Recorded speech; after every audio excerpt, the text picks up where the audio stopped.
sharafo waa qurux badan tahay bas lagu dhahay naagaha markay garoonka galaana nimankii ay shukaansanayeen bay garoonka isku arkayaan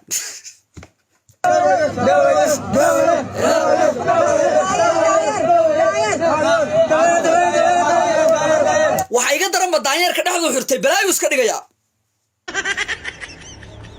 wala hor socda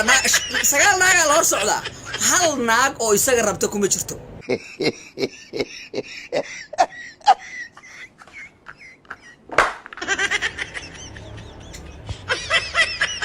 you know daanyarada mutaqaana daanyarada waxay abay aad ka ugu dheerayaan mutaqaana waxa kamid ah iska dhaadhicinta oh my god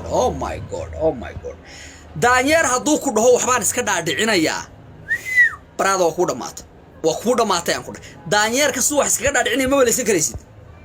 sagaal naaga la wata war sagaalkan kuma rabaan war ganacsigaaga iyo hawlahaaga iyo shaqooyinkaaga ku jira tigidyadana naagaha free ku suusay maxay tahay rag baa business ku gula jiray rag baa xariiftamay rag baa shaqaysanay maxaad ka wadaa maya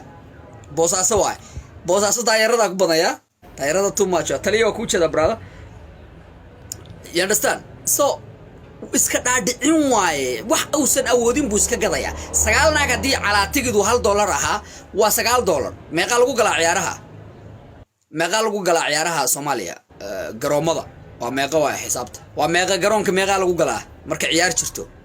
$2 $5 okay let's say $2 okay $2 sagaal ku dhufo waa $18 waay okay $1 nin saaxiibkiisa haduu ku dhaho war aw iga bixi aniga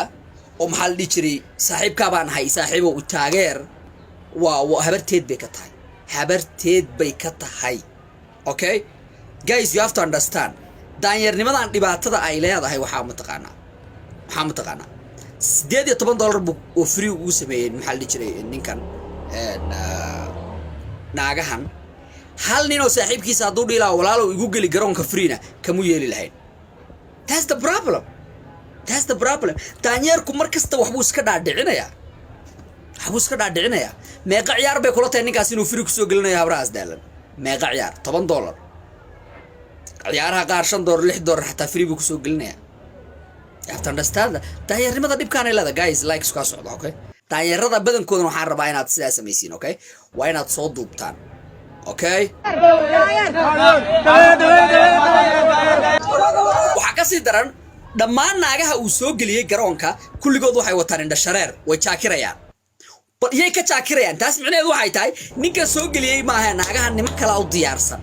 soo xataa daanyarkan Janice lagama yaabo xataa in la siiyo you have to understand that